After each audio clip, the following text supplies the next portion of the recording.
Bom dia, pessoal. Vamos começar a quarta aula do mini curso. Eu coloquei já disponíveis na página do Laboratório de Sinais os slides completos do mini curso. Então, aqui na página principal tem um zip aqui de 60 megabytes com os slides, as demonstrações de áudio, etc. Vocês, por favor, verifiquem se tem algum link faltando, alguma imagem que não foi colocada no arquivo, porque às vezes falta alguma coisa. Se por acaso vocês identificarem algum link que está faltando, vocês me avisem, por favor. Na última aula a gente viu refinamentos do espectrograma, né? Vamos ver um exemplo aqui, só para mostrar, né, que, por exemplo, a retribuição na frequência já está implementada em programas livres, né, de processamento de áudio. Tá? Tem um programa chamado Audacity, que é de plataforma múltipla, roda no Windows, no Linux, etc. E ele permite, né, você ver a forma de onda do sinal, permite você ver o espectrograma. E o espectrograma você pode configurar, né, por exemplo, para o uso de frequências, né, o tamanho da janela, o tipo de janela. Então, por exemplo, eu construí um áudio que gera um espectrograma que é o logo do LNCC. Se a gente for ouvir isso, não é nada agradável, mas soa dessa forma. Ok? O som do LNCC. O som do logo do LNCC.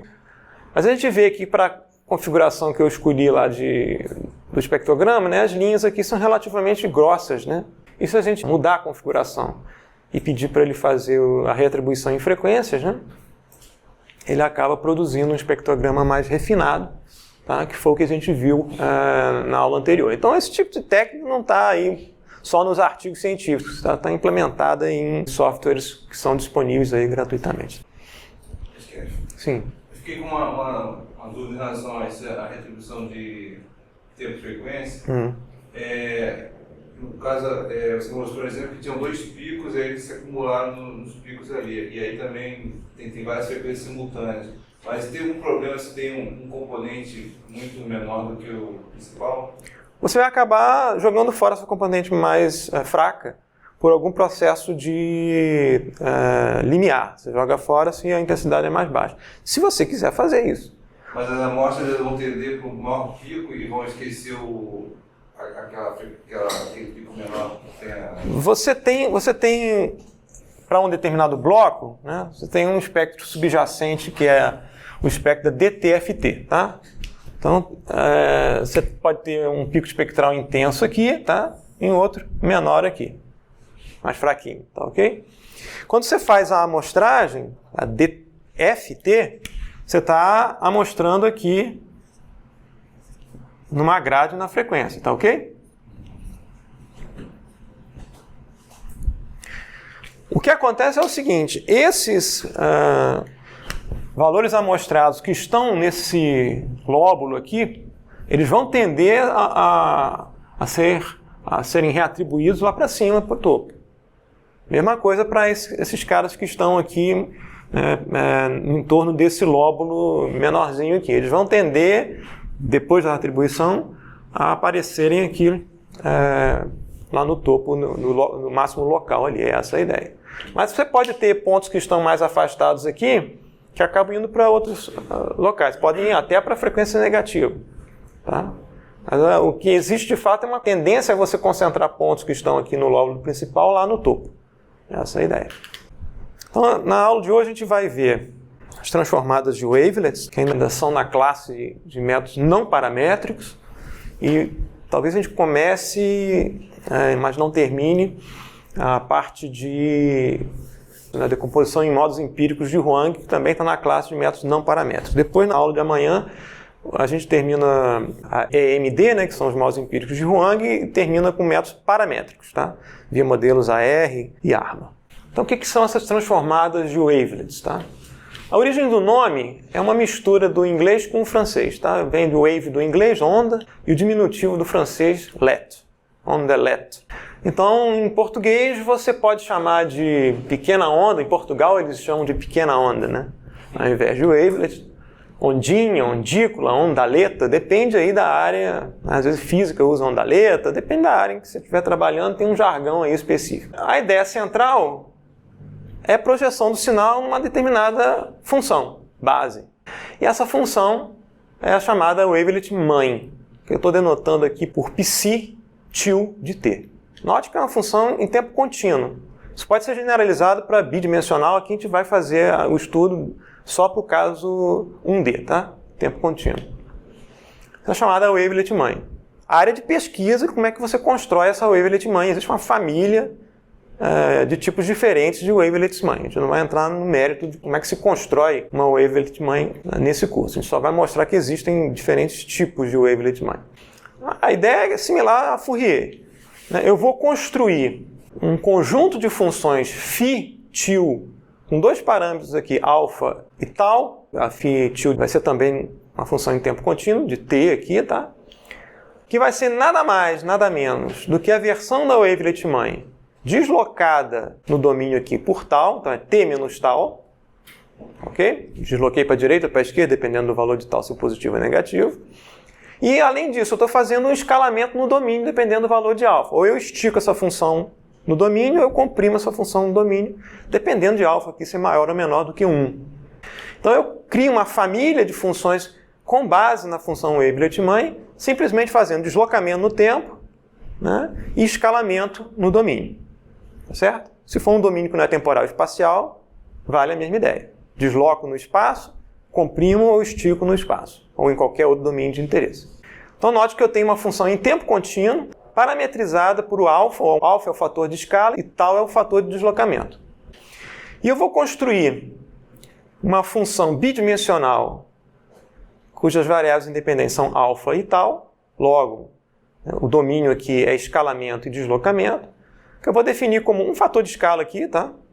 Mexe em todo mundo, só um fator de normalização, melhor dizendo, que vai ser a integral em dt de S de t multiplicada por φ til, né, de t. E φ til, como eu falei, é parametrizada por alfa e tal. Estou fazendo a integral em t, tá?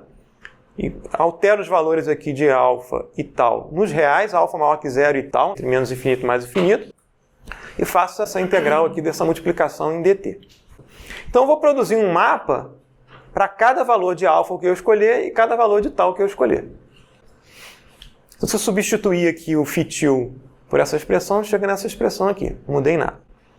Se eu quiser ressintetizar o sinal S de t, tempo contínuo, o que eu vou fazer? Como a gente viu em Fourier, eu vou expandir o S em termos de funções φ, que estão relacionadas a φ til, tá? Se as wavelets forem ortogonais, φ e φ til são a mesma função. No caso de Fourier, a gente viu como era complexo conjugado da outra. Essas duas funções têm uma relação, você pode computar uma em relação à outra, calcular uma a partir da outra e vice-versa. Você vai expandir S como uma integral dupla, você vai somar, né, vai pesar essa função φ de alfa e tal, função contínua em t, com pesos aqui que vão depender de alfa e tal. Então eu vou fazer a integral aqui de alfa de 0 até mais infinito, né, e de tal de menos infinito até mais infinito.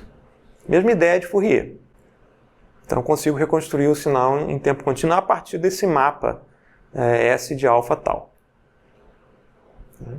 E ressaltando, no caso de eu escolher wavelets ortogonais, esse φ til vai ser exatamente igual ao φ sem o til.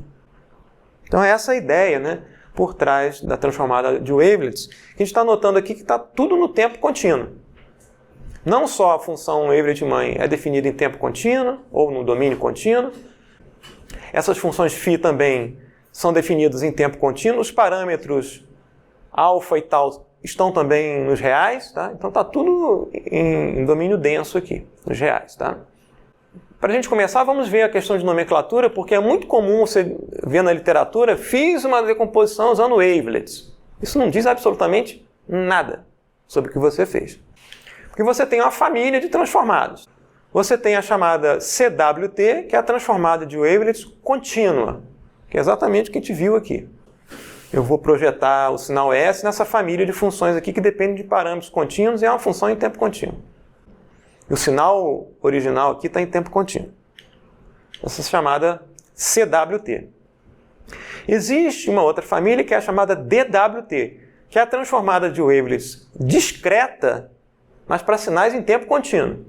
Tá? Uma confusão enorme que se faz na literatura entre chamar DWT de transformada de wavelets discreta para sequências. Não é, é para sinais em tempo contínuo.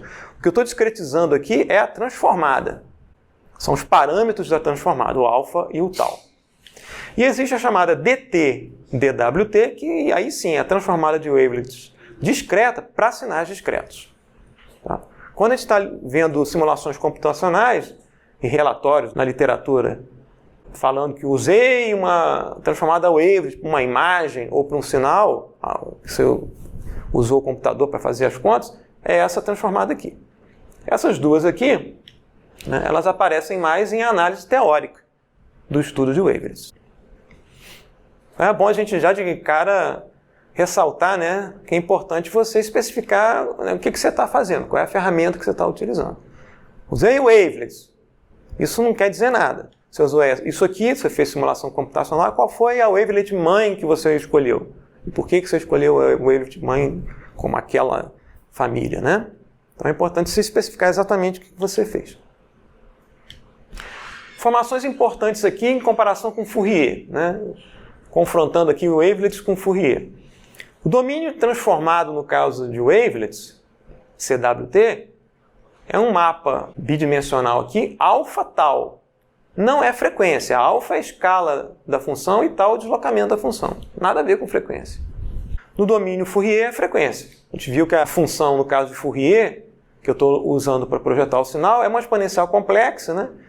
Usando a mesma nomenclatura que eu estou utilizando aqui para o wave, seria um φ cujo parâmetro é ômega, que é frequência. A gente viu que a exponencial complexa tem uma frequência só. Aí, de fato, o resultado é frequência.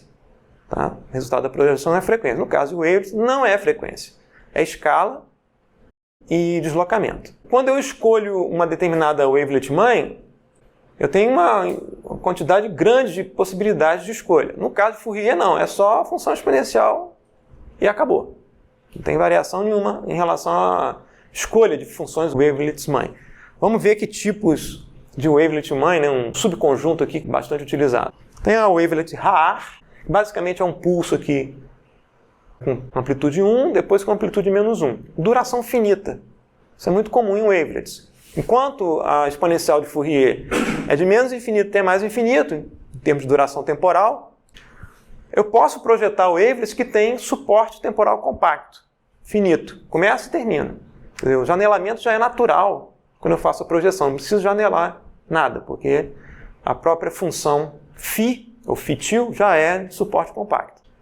Tem a família de wavelets chamada de DOBX, e tem um número aqui, 2, 4, 8, 16, 32, que tem a ver com propriedades específicas lá do projeto dessas wavelets de DOBX, relacionadas ao número de vanishing moments, que são especificados, as wavelets são otimizadas para atender certas especificações, a gente não vai entrar no mérito disso.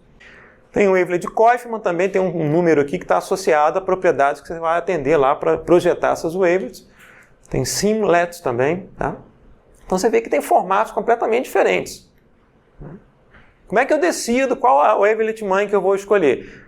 Você olha o seu sinal no tempo, vê mais ou menos qual é a cara do sinal e tenta escolher uma wavelet mãe que mais ou menos se assemelhe em termos de comportamento ao sinal que você está querendo analisar. Se você tem um sinal que é composto de um trem de pulsos, por exemplo, um sinal digital que você manda aí digitalizado, mais um, menos um, né, coisas dessa natureza, tendência natural é escolher uma wavelet Haar. Se eu estiver analisando, por exemplo, sinais de série temporal de mercado financeiro, oscilação de um ativo na bolsa de valores, do dólar, etc., parece que esse tipo de comportamento um tanto caótico aqui pode estar associado a wavelet de DOBX. Tá? Então você vai ter que mais ou menos escolher a wavelet mãe de acordo com a cara do seu sinal. Ou sinais com comportamento dessa natureza, né? Tem vários tipos de wavelets diferentes que são usados de acordo com, digamos, a escolha informada dos especialistas na área, tá ok? Mas uma wavelet pode ter algum conteúdo de frequências? Tem, sempre tem. Esse pulso aqui, como a gente viu, né?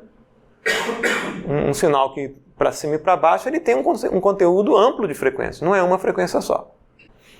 Então, cada wavelet desse plotar o espectro não é uma raia de Fourier. Aquilo é um conjunto, uma banda mais larga de frequências, tá?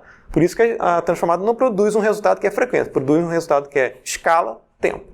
Tá? Então, ainda que o espectro não está apresentando um nicho de frequências, uma definição de frequência mais do deslocamento, a aurícula pode ser convertida ou descomposta em frequência? Você pode computar a transformada de Fourier desse sinal. Você vai encontrar lá um determinado espectro, que não é um espectro concentrado, é um espectro espalhado. Por exemplo, aqui no caso da onda de Ra, você vê que tem uma parte do sinal que é constante, então você tem conteúdo em baixas frequências. Tá? De repente tem uma queda brusca aqui, então você tem uma variação rápida, vai ter conteúdo em altas frequências. Esse sinal ele tem um conteúdo de banda larga. Tá? Não é o caso da exponencial complexa, que tem apenas uma raia de frequência presente. Tá? Professor, o senhor falou que ali no caso da Sanda Fourier ali, aqueles 2 picos de frequência, o ponto ali que está no meio ali, ele vai tender a subir, né? Isso aqui é a reatribuição na frequência. Sim. Quando o senhor fizer a transformada inversa, voltar para o tempo, meio que vai perder resolução nessa parte? A wavelet resolve essa... Então, por exemplo, se eu estiver interessado naquele ponto ali do meio. No caso da retribuição em frequência, o que a gente estava querendo é melhorar a visualização do espectrograma. Não necessariamente envolver reconstrução de sinais. Tá, ok? E no caso de wavelets, por enquanto, aqui a gente não falou nada em discretização. Isso é tudo função em tempo contínuo, domínio contínuo. Tá, ok? Então não tem discretização nenhuma envolvida. Então tem a questão do suporte temporal finito, que é natural no caso da wavelet mãe. Você pode escolher um wavelet mãe que não tenha suporte temporal finito, mas pode escolher também wavelets que tenham suporte temporal finito. Fourier não tem alternativa, o suporte vai ser sempre infinito e daí você vai ter que usar o janelamento na prática. Né? As wavelets são funções de média nula. A gente viu aqui, mas talvez não tenha prestado atenção, todas elas, computar a média dessas funções, a média é zero. Tá? Você vê que elas são não necessariamente simétricas em relação a zero aqui, né? Mas na hora que você computar a média, tudo que aparece para cima vai compensar o que aparece para baixo. Como elas têm média nula, né? A gente nunca vai ter um espectro, né, com a frequência nula presente. Pode ter frequências baixas, né, mas não necessariamente nula, porque a média da função é nula. No caso de Fourier, o espectro é o delta de Dirac centrado em múltiplos inteiros da frequência fundamental, tá? Do ômega zero. No caso de um sinal periódico, né? Como a gente viu antes. As wavelets podem ser ortogonais ou não. No caso de Fourier, vão ser sempre ortogonais, né? Porque mudou aqui o valor de ômega, né? Você faz o produto de um e elevado a j ômega 1t com um e elevado a j ômega 2t ômega 1 diferente de ômega 2, o produto é zero. No caso das wavelets, você pode ter wavelets que são ortogonais ou não. Você pode ter wavelets bi-ortogonais ou simplesmente não ortogonais. A gente não vai entrar nos detalhes aqui e, por simplicidade do desenvolvimento que a gente vai fazer, a gente vai considerar o caso ortogonal aqui. Tá? Mas existem situações em que você está trabalhando com wavelets não ortogonais, bi-ortogonais, etc. Fourier, as funções são sempre ortogonais. E no caso ortogonal, que é o que a gente vai ver aqui, φ vai ser igual a φ. É exatamente igual. Então a função que eu uso para decompor o sinal, vai ser, a equação de análise, vai ser a mesma que eu vou usar para ressintetizar o sinal a partir do mapeamento. Como eu falei, né, no caso de wavelets com suporte compacto, o janelamento é natural. E antes era forçado, né? STFT, a gente segmentava o sinal em blocos de curta duração, por si só já é um janelamento, e além disso aplicava a janela em cima do bloco. E no caso de wavelets, né? Além disso, eu estou fazendo uma análise que é chamada multi-escala, porque um dos parâmetros que eu estou usando, que estou modificando, e que altera a função sobre a qual eu estou projetando o sinal, é a escala alfa. A escala vai fazer com que aquele mesmo formato de onda seja esticado ou comprimido no tempo, ou no domínio. Então, eu estou fazendo a análise em multi-escala. Escala aqui eu estou pensando no comportamento, né, do sinal, né, em determinada escala. Um evento, um fenômeno qualquer ocorre em que escala? Começou e terminou em 1 nanosegundo ou em 10 horas? Né? Mais ou menos isso que a gente quer avaliar. E muitas vezes você tem fenômenos que têm eventos que são rápidos e ao mesmo tempo você tem eventos que são longos. Então uma análise multi-escala dá conta de capturar tanto comportamentos que são de longo prazo, digamos assim, se a gente estiver falando de tempo, como eventos rápidos. E o wavelets tem essa propriedade, ela consegue fazer análise multi-escala. Por isso que é muito utilizado em imagens, né, processamento de imagens. Porque na imagem você tem bordas, né, e coisas que têm um comportamento suave, né, toda essa parte branca aqui é suave, de repente você tem um comportamento que variou rapidamente. Saiu do branco, foi para o vermelho e voltou. Tem uma borda, né? Edge, né? Como se chama em inglês. O wavelet consegue capturar tanto a parte que é variação lenta, quanto essas bordas, variações rápidas. Tá? Daí o uso de wavelets em imagens. E dada a construção que a gente viu aqui, né, anteriormente, as funções φ são autossemelhantes. Eu construí φ a partir de uma wavelet mãe, como a gente viu aqui, né, no início, que é a mesma função psi, né, simplesmente escalada por alfa e deslocada no tempo. Então é sempre a mesma cara, né? As funções são autossimilares, as funções φ. É prático a gente fazer uma expansão de S, né, em termos de φ escolhendo alfa maior que zero para todo alfa real e tal pertencente aos reais aqui menos infinito a mais infinito? Não, isso não é prático nem necessário. Por que que não é? Na prática, a gente pode estabelecer limites tanto inferior quanto superior para alfa e para tal. No caso de você ter um S com duração finita, o sinal começa e termina, é um sinal que existe na natureza. O que acontece? O sinal começa e termina, quer dizer, o tempo de duração do fenômeno tem uma escala envolvida, não é uma escala enorme. Então você pode escolher um limite inferior aqui, né, para alfa, tal que isso represente, né, que não precisa ser tão mais longo assim, a função φ não precisa ser tão mais longa do que a própria duração do sinal S que você está analisando. Okay? Não faz sentido você projetar um S que dura 1 minuto, uma função φ que dura 10 horas. Okay? Então você vai escolher um limite aqui inferior para alfa, de modo que o S e o φ mais ou menos tenham a mesma duração. Mesma coisa vale para variações rápidas em S. Dado um S que você está observando dentro de um período de tempo, né, você tem taxas máximas de variação dessa função ao longo do tempo. Na prática, né, o fenômeno matemático você pode ter uma descontinuidade, a função sai daqui e pula para outro valor instantaneamente. Na realidade dos fatos, isso não ocorre na natureza. Você tem algum tipo de transição suave, rápida, tão rápida quanto você queira, mas é suave de um ponto para outro. Uma vez que você conheça com a maior taxa de variação da função S, você pode limitar o valor de alfa aqui, no caso superior, pensando aqui alfa maior do que 1, de modo que o φ não precisa ser tão curtinho assim. Se a gente pensar novamente na wavelet mãe, né? Tem que agradecer a administração da LNCC, né, para fazer um barulho desse no meio da aula, né? Então, por exemplo, essa função aqui, né, você vê que tem variações rápidas, né? Você tem uma oscilação rápida, tem um pulso que tem uma oscilação rápida. Então eu posso verificar o sinal S de t que eu quero analisar. Tem variações tão rápidas quanto isso aqui, então eu ajusto a escala de modo que eu não precise representar, né, uma variação que seja mais rápida do que a que existe no sinal. Tá? Não vou comprimir essa função de forma que a variação fique super rápida, o sinal não varia tão rapidamente assim. Então, na prática, eu estabeleço os limites máximo e mínimo para o fator de escala, alfa. Mesma coisa para o deslocamento T. O sinal S tem duração finita na realidade dos fatos, no mundo real. Então, eu não preciso fazer um deslocamento de menos infinito até mais infinito. Eu vou fazer um deslocamento na região que o sinal ocorre, talvez um pouco mais além das bordas do sinal, do início e do fim do sinal. Isso dá a motivação para a gente fazer a discretização do domínio alfa e do tal, que gera, né, essa família de wavelets, que é a DWT, que é a transformada discreta de wavelets. Essa discretização é no domínio alfa e tal. Qual vai ser a discretização feita para o alfa? Eu vou fazer alfa, ao invés de ser maior ou igual a zero, ele passa a ser 2 elevado a j, j aqui não é unidade imaginária, é j nos inteiros, tá? 2 elevado a j, logo, né, a escala aparece aqui numa grade logaritmo, log 2. Eu estou fazendo uma decomposição diádica. Um valor, o dobro do valor, o quádruplo do valor e assim por diante. Então, se j for igual a 0, alfa é igual a 1, quando j é igual a 1 é 2, depois j é igual a 2 é 4. Tá? É a discretização feita na escala. E a discretização no tal, no deslocamento, é uniforme. Eu vou fazer uma discretização de tal para k vezes, k também nos inteiros, k vezes um período de amostragem TS. No nosso desenvolvimento aqui, a gente vai fazer TS igual a 1 sem perda de generalidade. E aí eu vou fazer o deslocamento de k em k.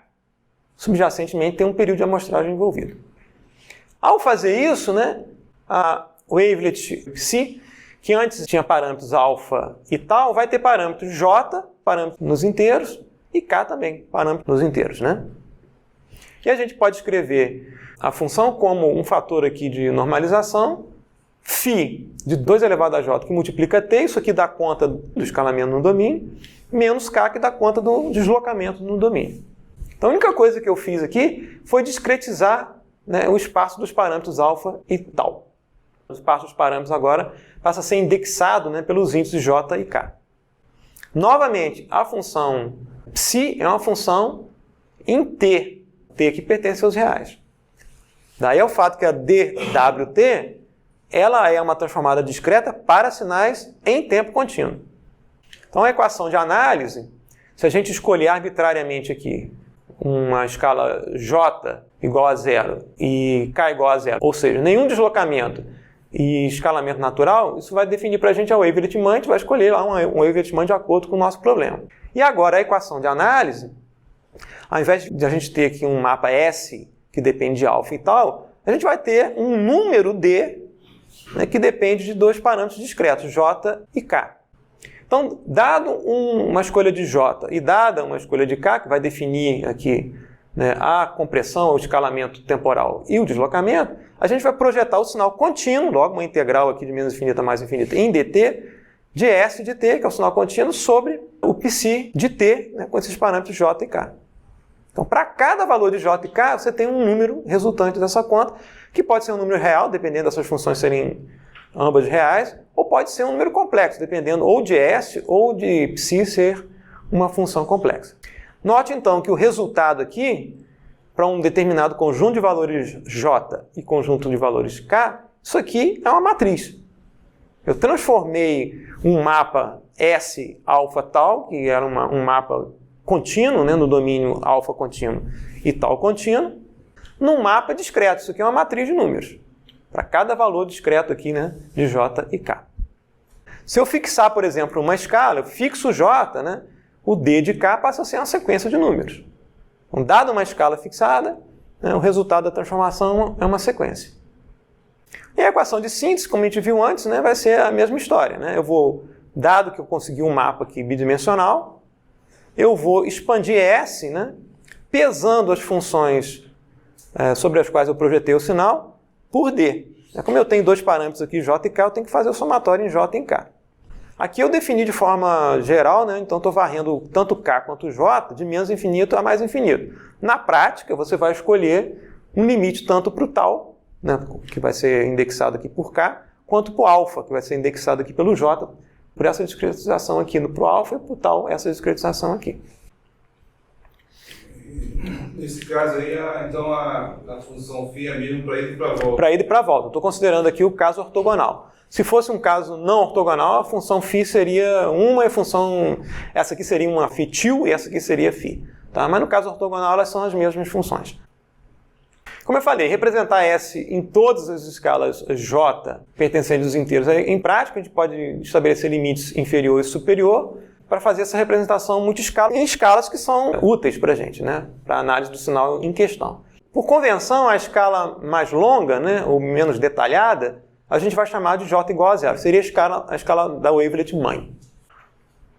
E quando a gente fizer J maior do que 0, o que a gente está fazendo é comprimindo a função wavelet mãe e representando mais detalhes do sinal. Quando a gente fizer a projeção em funções comprimidas. Então a gente pode escrever o S de t, como a gente fez antes. Para cá, aqui de menos infinito até mais infinito. E o J de menos infinito a mais infinito. Como eu escolhi, né, a escala por convenção, a escala natural da wavelet mãe, J igual a 0, mantenho aqui o somatório em K e vou separar o somatório em J em duas partes. De J de menos infinito até 0. E depois eu faço aqui o somatório em K de J de 1, né, terminei em 0 aqui, J de 1 até mais infinito. Esse mais infinito vai virar um valor J grande aqui, limitado. Essa representação de S para todo K, mas com J até a escala 0, que é a escala natural da wavelet mãe, eu vou chamar de S til 0, para lembrar qual é a escala, de T. Esse S til 0 de T é uma versão de S com baixa resolução. É uma versão pobre, sem detalhes de S. Como se tivesse uma imagem de alta resolução em imagem pobre. Fica tudo borrado. Então eu preciso acrescentar detalhes a essa representação. Os detalhes são esses caras aqui, que são as somas, né? Sobre essas funções aqui. Quando eu aumentar o j de 1 até mais infinito, essas funções ficam cada vez mais fininhas no tempo, comprimidas no tempo. Eu estou pesando essas funções por d. Então eu estou acrescentando detalhes que são sinais que são mais curtinhos no tempo. Então acrescento detalhes ao sinal. Então isso dá para a gente, né, a visão da reconstrução em multi-escalas de tempo. Da relação que a gente viu antes, né? O S de t, então é o S pobre, é o S em baixa resolução, mas as componentes aqui para cada J, que cresce aqui, eu acrescento detalhes mais finos ao sinal. O que eu posso fazer com essa expressão aqui? Eu posso separar o J igual a 1. Eu vou reescrever S de t, então, como S til 0 de t. Para J igual a 1 é o somatório em K. J igual a 1, isso vai ser D1K, que multiplica Φ1K. Eu acrescentei um nível superior de detalhe em relação, né, à escala 0. E deixei agrupado aqui os níveis superiores de detalhes, para J de 2 até mais infinito. Eu vou chamar esse sinal ao qual eu acrescentei mais um nível de detalhe na escala J igual a 1 de S1 til de t. Dessa relação aqui, ó, S1 til de t vai ser S0 til de t mais esse somatório em K dessa expressão aqui. A gente pode escrever em termos gerais para qualquer J como S til J de t vai ser igual a S til J menos 1, né? Saiu de 1 aqui para 0, J menos 1 de t, mais o somatório em K é de dJK, que multiplica psi jk de t. Nota que é uma relação recursiva. O J numa escala mais alta depende do J na escala imediatamente mais baixa, mais uma parcela aqui que confere detalhe a essa representação. E o detalhe é tal que eu estou somando aqui, né, uma combinação linear de funções que tem uma escala mais fina. Porque o J aqui, né, é uma unidade acima, né, então é uma escala mais fina. Você tem uma relação recursiva na construção do S numa escala J, dependendo do S na escala imediatamente anterior. Essa relação de recursão vai ser super importante para a construção de algoritmo rápido para você calcular os coeficientes das wavelets. E essa parcela aqui que dá o detalhe numa escala imediatamente superior, a gente pode denotar aqui de WJ de T. W aqui para se remeter a wavelet, na escala J. E essa recursão vale aqui para J maior ou igual a 1, tá? Porque a gente definiu aqui, por convenção, a escala natural como J igual a 0. Agora pode-se mostrar, eu não vou demonstrar isso aqui, mas você encontra isso aqui nos bons livros de wavelets, que eu posso escrever o S0 til de t como uma expansão de funções var φ de t menos k pesadas por ck. Isso aqui é a mesma coisa que a gente viu no caso de Fourier, né? É como se eu tivesse uma base aqui, estou escrevendo S em termos de pesos ck multiplicados por essa função, e essa função só está sendo deslocada. Note que não tem escalamento aqui, é só deslocamento. E o ck vai ser nada mais, nada menos do que o S projetado nessa mesma função, integrado aqui em t. Essa função var φ é chamada função de escalamento, e essa função constrói a wavelet mãe na escala 0, 0. Aqui eu não denotei, né, mas a gente pode escrever esse var φ 0, 0 também aqui. Está na escala 0, está no deslocamento 0. Quem são essas funções de escalamento? Elas têm uma cara parecida com a função wavelet mãe, tá? Eu vou plotar aqui as mesmas funções que a gente viu de escalamento associadas àquelas que a gente viu antes de wavelets. Então, a função de escalamento de Haar é só um pulso aqui positivo, né, com altura unitária. Do BX2, função de escalamento, né, tem uma cara parecida com a wavelet do BX. Não é média zero. Você vê que o zero está aqui, né? Você tem muito mais sinal positivo aqui do que sinal negativo. A função de escalamento de Koifman tem uma cara parecida com a wavelet, mas não é média zero. Mesma coisa com a Simlet 7 aqui. E como eu falei, eu consigo construir a wavelet mãe na escala 0 e deslocamento 0 a partir da função var φ, na mesma escala. Tá? Então ela acaba, né, incorporando aqui a função de escalamento as mesmas propriedades de autossimilaridade da função de wavelet. Né? Então vamos ver aqui, só para ficar claro, né? Como é que a gente construiria a wavelet de Haar a partir da função de escalamento de Haar, né? Então, suponha que você tenha a função de escalamento, que é var_phi. Eu vou colocar 0, 0, tá? De t, no caso Haar, tá? Aqui o t, vamos supor que ela dure aqui um período t grande, tá? E tem tamanho 1 aqui.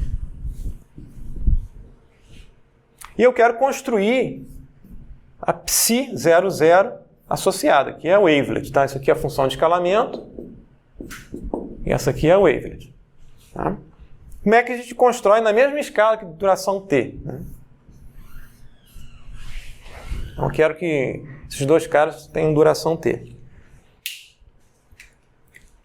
E a gente viu que a wavelet de Haar, né, era um pulso, né, com valor 1 e um pulso negativo com valor -1.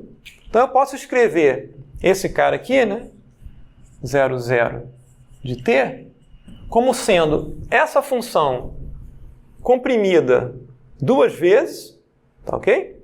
Então eu posso escrever, isso vai ser o var_phi, né, 0, 0 de t dividido de 2t, melhor dizendo, né, comprimida por 2. Então é 2 elevado a 1 t, tá? Mais, eu vou colocar só para ficar mais geral aqui, mais um 0, deslocamento nenhum, tá? Que multiplica t sobre 2. Mais uma outra parcela que a gente vai ver qual é. Essa primeira parcela faz o quê? Comprime esse sinal aqui 2 vezes, então ele vem parar aqui, mesmo tamanho, em t sobre 2, tá? Tem um pulso positivo aqui, tá? Eu preciso construir o pulso negativo, então eu vou somar aqui com -1, tá? Do var_phi 0, 0, do mesmo cara 2 elevado a 1 que multiplica t, mais, né, um deslocamento de uma unidade em t2. Menos, né? Porque eu quero mover esse cara para a direita. Então, menos uma vez de deslocamento t sobre 2. Tá? Então, eu comprimo esse cara 2 vezes, que já é esse tamanho aqui, desloco de t sobre 2 e negativo. Então, eu produzo aqui, né, o pulso em -1, né? E construo a wavelet de Haar na mesma escala a partir da função de escalamento. Tá? Eu posso fazer isso para todas aquelas famílias, Dobeschi, Koifman, etc. Tá? E aqui você vê, né, que você tem coeficientes aqui, né, uma vez esse cara, menos uma vez, né, a mesma versão do cara deslocada e escalada. Tá? Então você vê que vale essa relação aqui, né? No final das contas, né? Como eu estou construindo o φ a partir... Isso aqui não é φ, isso aqui é var_phi, né? Ficou parecendo... Isso aqui é var_phi.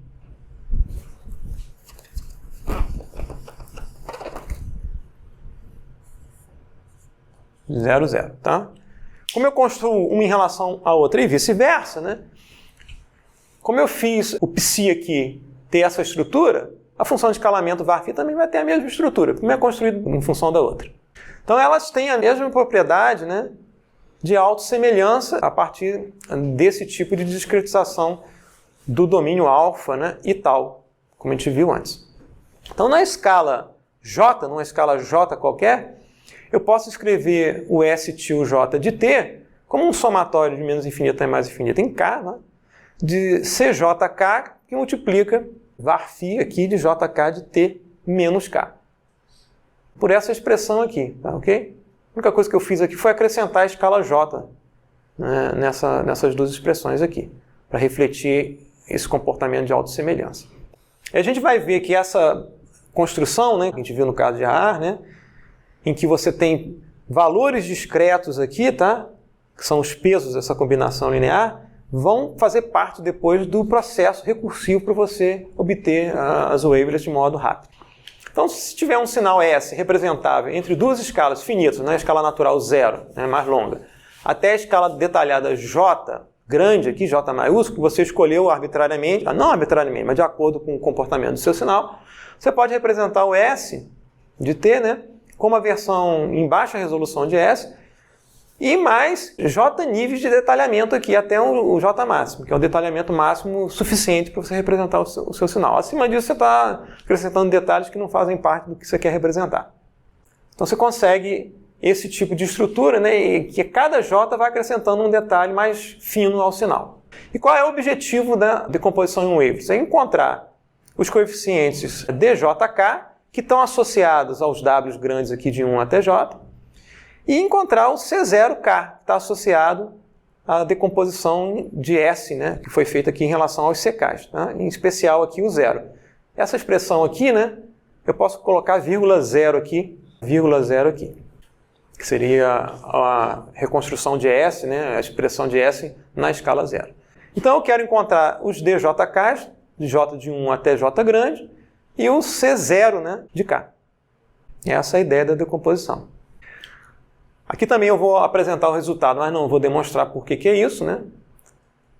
Mas da alta similaridade das funções de escalamento e das wavelets, e daquela recursão que a gente viu para S, né, essa recursão aqui, né?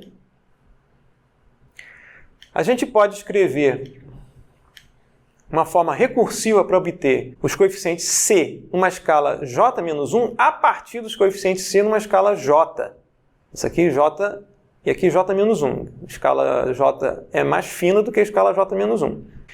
Eu consigo escrever o C na escala J-1 fazendo uma combinação linear dos 6 na escala J, pesados aqui, né, para uma sequência de números. É algo similar a isso aqui, tá? Eu estou numa escala aqui, tá? Estou fazendo uma compressão da função de escalamento, logo está numa escala diferente dessa escala aqui, comprimi e estou multiplicando por coeficientes aqui, que no caso de Haar foram mais 1 e menos 1. Num caso mais geral, esses coeficientes vão ser outros números que vão estar guardados aqui nessa sequência HPB de M menos 2K. Tá? A gente vai ver como que a gente implementa isso aqui usando o computador, usando o processamento digital de sinais. Mesma coisa vale para os Ds. Eu consigo encontrar o D na escala J-1 para todo K a partir dos 6 na escala J. Fazendo essa conta aqui. Essa conta tem maior cara de convolução, né? Se a gente pensar que os 6 aqui dependem de K, né? Eu estou fazendo a convolução da sequência C numa variável auxiliar M, né? Convoluindo com uma outra sequência aqui, H. A gente vai ver que, de fato, isso aqui é uma convolução. Isso vai ajudar a gente a implementar essa recursão usando sistemas lineares, discretos. O PB aqui vem de passa baixas, a gente vai ver por quê dessa nomenclatura, e o PA aqui de passa altas. A gente vai ver o porquê dessa nomenclatura. E no mais, como é que eu encontro esses HPA e HPB? O HPA e HPB dá para mostrar, eu não vou entrar no mérito disso aqui. Fator de escala aqui é a projeção HPB, né? É a projeção da função de escalamento na escala 0, com ela mesma, simplesmente comprimida 2 vezes no tempo, né, e deslocada de n. Isso dá aqui o HPB, se eu fizer a integral em dt.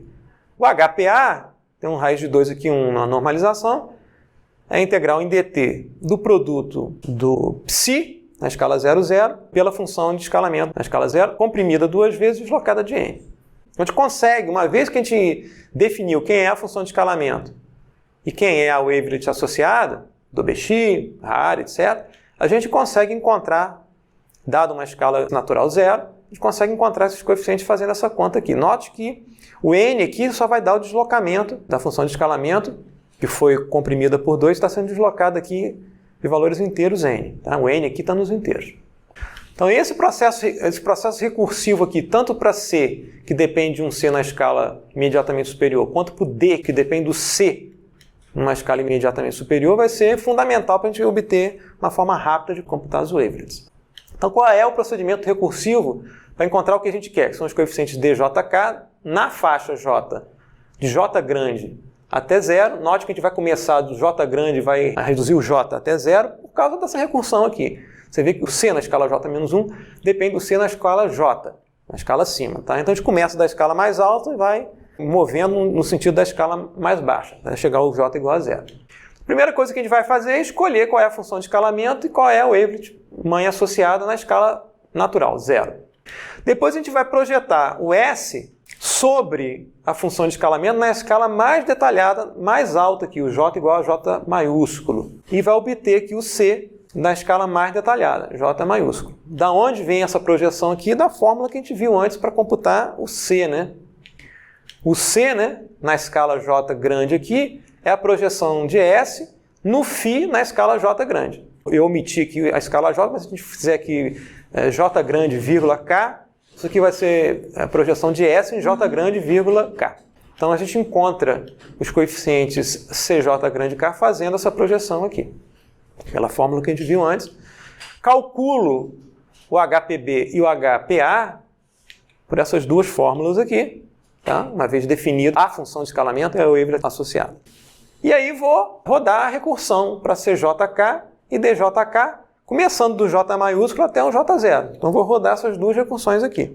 Começo com J maiúsculo aqui, obtenho J maiúsculo menos 1. O J maiúsculo menos 1 vai ser colocado de volta aqui, J maiúsculo menos 2. E vou fazendo recursivamente essa história para o C e para o D. Porque o DJ grande menos 1 vai depender do CJ grande que eu computei logo no início. Seria a condição inicial da recursão. Eu obtenho o DJ grande menos 1. Aí, por essa equação de cima, eu obtenho o CJ grande menos 1. O CJ grande menos 1 me permite computar o DJ grande menos 2. E assim por diante. Note que o HPA e o HPB é fixo. Calculado uma vez só aqui e acabou. Na escala 0. Com essas projeções aqui. Então, uma vez que eu rode a recursão até chegar o Jzinho igual a 0, encerrado o problema. Eu obtive os coeficientes das wavelets que eu quero. E o coeficiente CJ0, que é associado à função de escalamento, né, o ARFI. Como é que a gente faz esse cômputo usando sistemas discretos? Convolução, que a gente viu lá na primeira aula, né, convolução discreta, e um sistema em tempo discreto chamado sistema compressor. Vamos ver primeiro quem que é esse sistema compressor. O sistema que faz o seguinte. O sistema compressor, por um fator de escala m grande, pertencente aos naturais, é tal que a saída do sistema é igual à entrada do sistema avaliada em n vezes n, onde n aqui está nos inteiros. O que esse sistema faz? A cada m grande amostras de x, ele retém uma e joga as outras fora. Então, se você tiver um sistema compressor por 2, né, que é o que a gente vai usar, você, de cada duas amostras, você fica com uma e joga a outra fora. Mas como você está lendo y em n, né, o sinal é comprimido. Então, suponha que você tem em n aqui o sinal x de n. Tá? Então, em 0 aqui eu tenho uma amostra de valor A, tá? N igual a 0. Em n igual a 1, eu tenho uma amostra de valor B. Tá? Em n igual a 2, eu tenho uma amostra de valor C. Em n igual a 3, eu tenho uma amostra de valor D e assim por diante. Tá? E quem que é o y de n igual a x de 2n? Fiz um m grande igual a 2, tá? Então, para n igual a 0, eu vou ler x de 0. Então, o A vai aparecer aqui. A amostra de valor A. Para n igual a 1, eu vou ler o x de 2. Vou jogar fora essa amostra aqui e vou ler o x de 2. Então, vai aparecer aqui em n igual a 1 a amostra C. Tá? Para n igual a 2, eu vou ler o x de 4. Vou jogar esse cara fora e vou ler aqui o E. Note, né, que eu estou fazendo uma compressão do sinal que tinha esse tamanho e ele vira um sinal de metade do tamanho. Tá? E estou jogando as amostras fora aqui.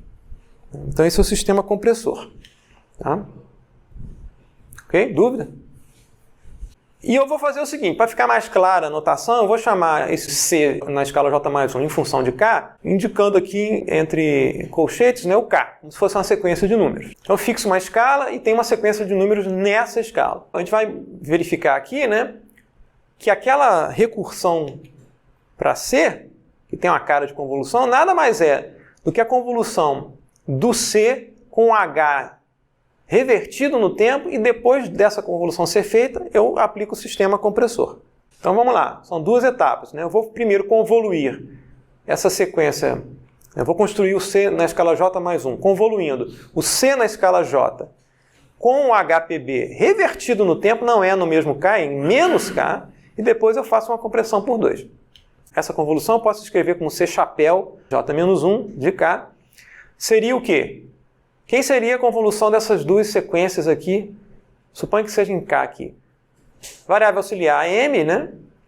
Mantém uma sequência como está na variável auxiliar M. A outra sequência seria HPB de K menos M. Foi o que a gente viu lá na primeira aula. Mas como eu tenho aqui uma reversão no tempo, né? Ao invés de ser K menos M, eu faço M menos K, para refletir esse menos K.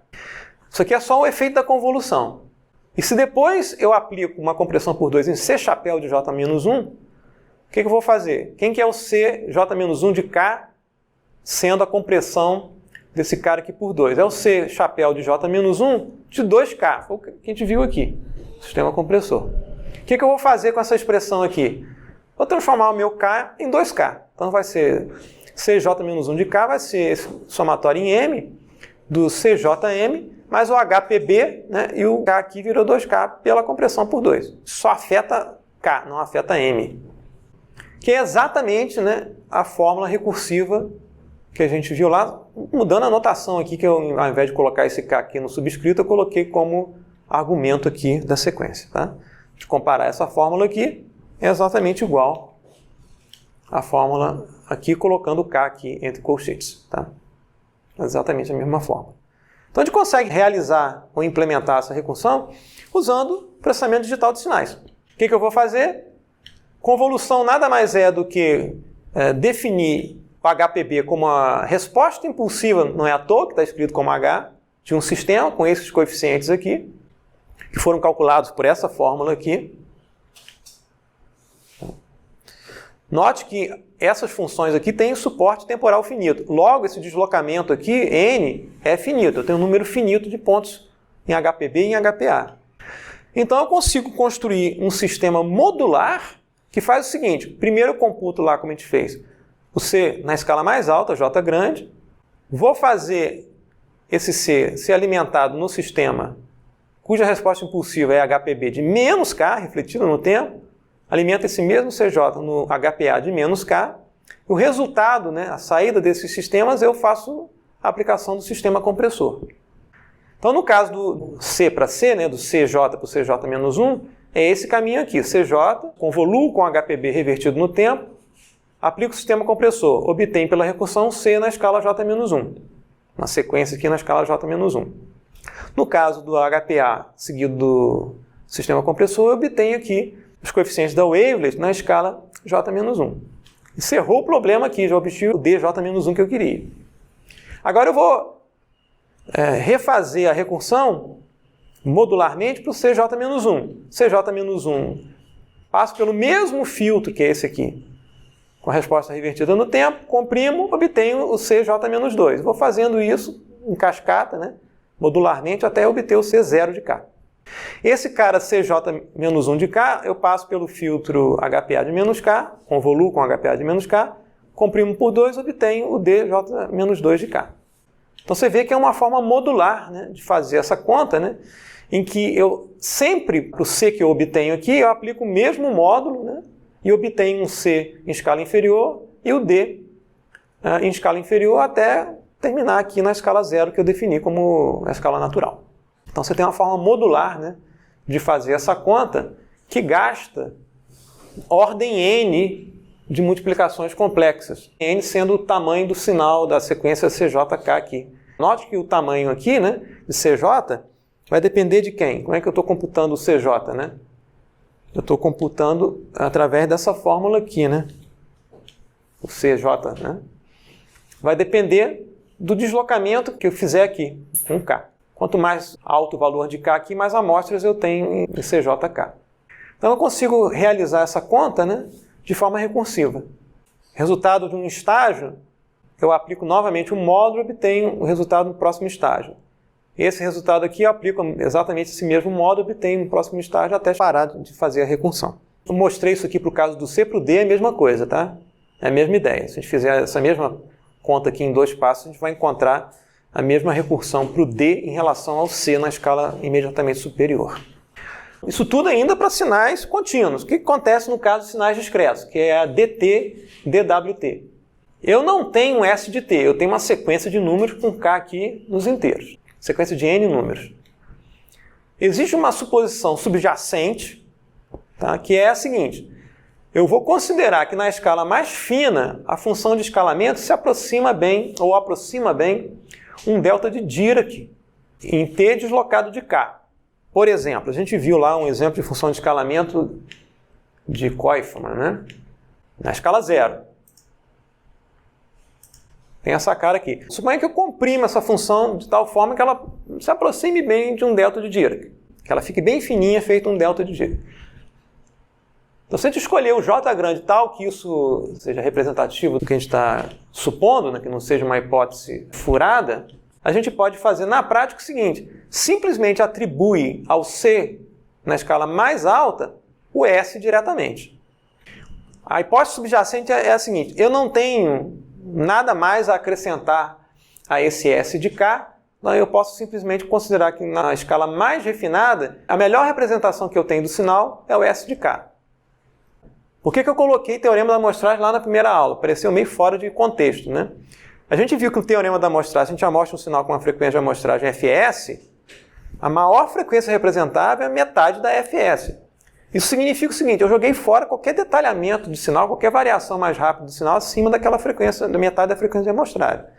Então eu imponho naturalmente, ao amostrar um sinal, um limite máximo aqui para a escala J, em que eu consigo algum detalhe do sinal, porque a amostragem em si jogou fora as frequências altas. Então não tem oscilação mais rápida presente no sinal discreto acima de determinado valor. Então, eu simplesmente faço essa atribuição. Tomo a sequência amostrada, né, e atribuo diretamente ao C na escala mais alta. O que eu faço em seguida? Roda a recursão para obter o CJ-1, CJ-2, assim, CJ grande, né, e os deixo através do sistema de DSP. Note aqui, né, como eu estou jogando a amostra fora, eu vou ter que escolher a escala J grande de tal modo que eu consigo chegar na zero sem faltar a amostra para eu jogar fora. Tá? Em pior das hipóteses, eu termino com uma amostra no C0 e no D0.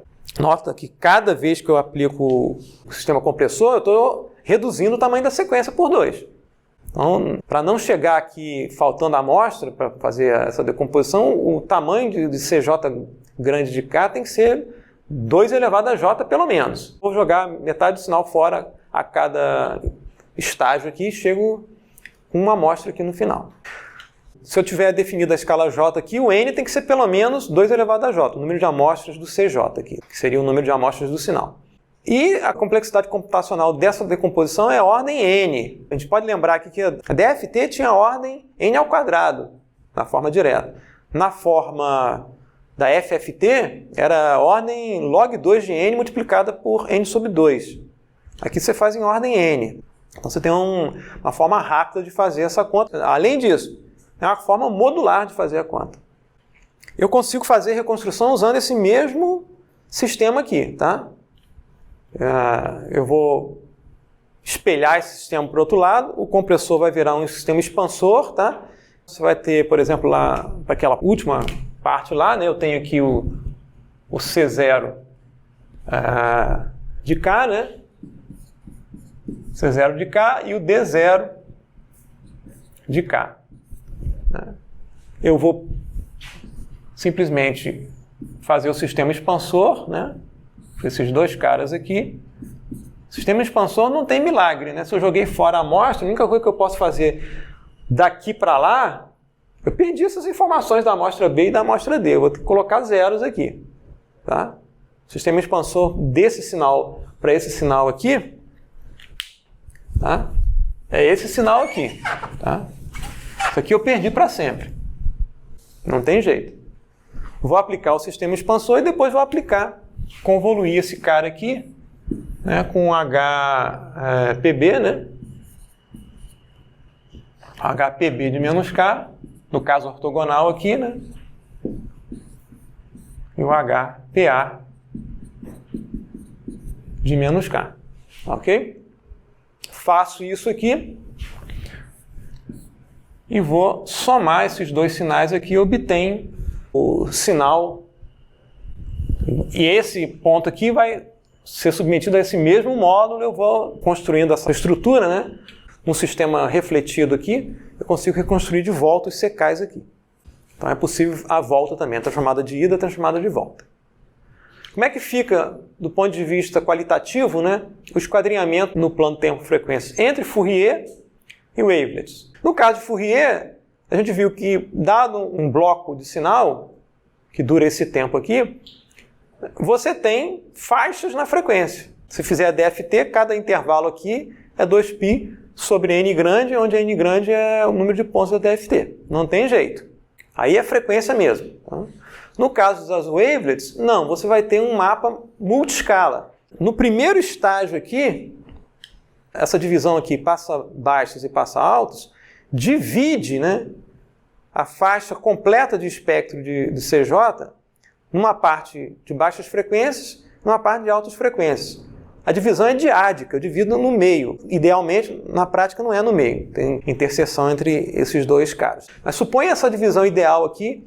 Passa baixo ficou com a metade da parte inferior do espectro. O passa altos que selecionou a metade superior do espectro. É isso aqui. No primeiro estágio, eu dividi toda a parte de frequência aqui pela metade. A metade inferior eu subdivido pela aplicação do outro módulo. A metade que ficou para baixo aqui, a metade inferior, eu redivido em duas partes. Vou redividindo sempre o que sobrou de baixo, né, em duas partes, até parar aqui a recursão. Então, isso explica, né, esse tipo de esquadrinhamento no tempo e na frequência. O que aparece aqui nesses valores é resultado da projeção do sinal de entrada em funções que são curtinhas, na escala mais fina. Se você tiver uma borda no sinal numa imagem, isso vai aparecer aqui na escala mais fina. Se você tiver um sinal suave e tem um clique no sinal, tem um pipoco no sinal, ele vai aparecer aqui em cima, que é uma variação rápida. Então ela casa bem com um sinal wavelet, com uma escala fina, J grande. E eu vou fazendo essa divisão pela metade, pela metade, pela metade. A cada vez que eu divido, a função de projeção aqui fica cada vez mais longa, né? Daí ela ocupa um tempo maior. Tá? Notar que as wavelets têm suporte temporal finito. Então o esquadrinhamento aqui reflete, né, que o sinal durou pouco. E o deslocamento de uma unidade, 2 unidades, que dá conta dessa grade aqui temporal mais fina na escala mais alta, e o tempo vai ficando cada vez maior aqui, ao passo que você vai subdividindo. É essa a ideia. Se a gente tiver a STFT ou a DTFT, você vai pegar esse bloco aqui, ele vai ficar nessa primeira coluna, você acrescenta o segundo bloco, você tem um esquadrinhamento regular aqui, uniforme, tanto na frequência quanto no tempo. No caso da wavelet, você vai pegar esse cara aqui e colocar um cara igualzinho do outro lado, seguido aqui. Então você mantém a mesma estrutura. Ou seja, a decomposição é natural em termos dos janelamentos, e os janelamentos ocorrem em escalas diferentes. Então esse primeiro cara aqui, né, o DJ-1, é associado a essa escala aqui. E o C0 é associado ao cara mais longo aqui embaixo. Quais são as aplicações em áudio? Compressão e codificação. Tem várias propostas de compressão de áudio, tanto de áudio, música quanto voz, usando wave, em imagens em especial. Qual a ideia subjacente aqui? É que ao fazer a decomposição, você vai obter a matriz DJK, né? Poucos coeficientes dessa matriz vão ter valores altos e uma grande maioria vai ter valores pequenos. Tá ok? Então você consegue fazer um processo de limiar que você joga fora os valores da matriz DJK que são de baixa intensidade e retém só os valores, poucos valores que têm alta intensidade. Quando você reconstrói o sinal, você consegue fazer a compressão, ou seja, a maior parte da informação do sinal tem valor nulo, então você não precisa representar isso em termos de bits, tá ok? Tem a redução de ruído, né? Pela mesma razão, se você tiver um sinal contaminado com ruído, o ruído vai ficar espalhado em coeficientes de baixa intensidade, você pode jogar fora, você remove o ruído. Tá? Também a representação pode ser utilizada, como a gente viu no espectrograma, para uma série de problemas de reconhecimento de padrões.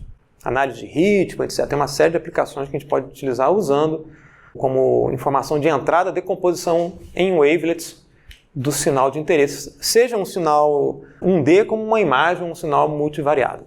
E vamos ver aqui um exemplo de áudio da decomposição multiscala e associado aqui à remoção de fonte, reconstruindo o sinal, jogando fora algumas escalas de interesse aqui.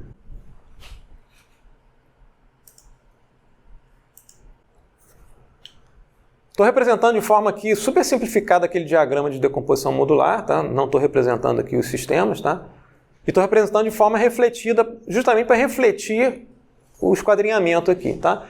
Tem a sequência S de K, no caso da DT, DWT. Eu associei o S de K ao CJ maiúsculo de K. Fiz a decomposição aqui, aqui é o passa altos e aqui é o passa baixos. Então essa decomposição divide, né, essa faixa frequencial em duas metades. Essa aqui é a metade superior. Então você obtém esse sinal aqui, associado a essa sequência. O CJ4 aqui, eu divido em duas partes. Quer dizer, essa metade inferior aqui eu dividi nessa metade aqui e nessa metade aqui. Esse cara aqui é o D3, tá? E assim por diante. Então a gente vai ouvir o sinal original, né? E os sinais que aparecem nessas escalas diferentes. Quanto mais movendo-se aqui para o J igual a 0, menos detalhe o sinal vai ter. Ele vai ficar cada vez mais grave. Eu estou jogando as variações rápidas fora. Esse sinal é um sinal de trompete que o cara gravou ao ar livre. Além do trompete, tem um passarinho fazendo lá uma vocalização presente no sinal. A ideia aqui é a gente tentar separar o sinal do trompete do sinal do passarinho. Então, se a gente tocar o sinal...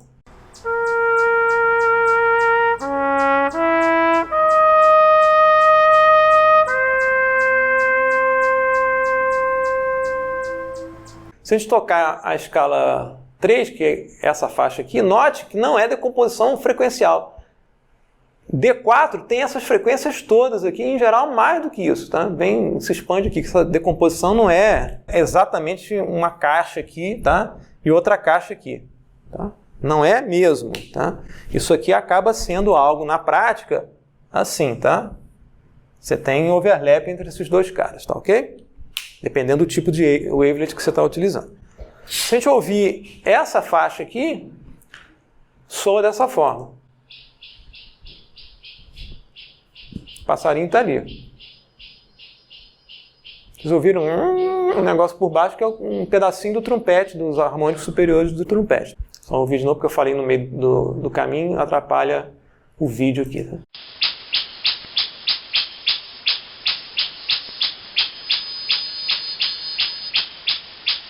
D2, né? Ouviu o D2. Erro de reprodução, que legal.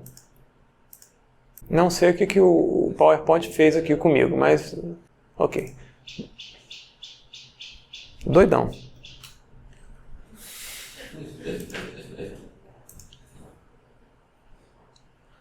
Vamos ver se agora ele toca.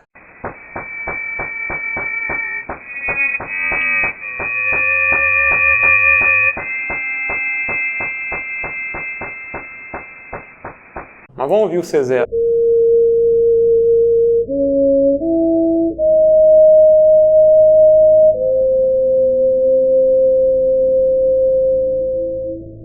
A distorção extra é cortesia do PowerPoint dessas caixas porcaria aí, tá? O que eu vou fazer aqui? Eu vou reconstruir o S, fazendo um sistema dessa forma aqui, né? Mas vou jogar fora, né, a componente D3 e a componente D2, que é onde o passarinho está mais presente. Né? Tem harmônicos superiores do trompete nessa região também, tá ok? Mas elas são menos perceptíveis do ponto de vista auditivo. Se eu reconstruir o sinal, jogando fora essas escalas aqui, eu consigo remover o som do passarinho.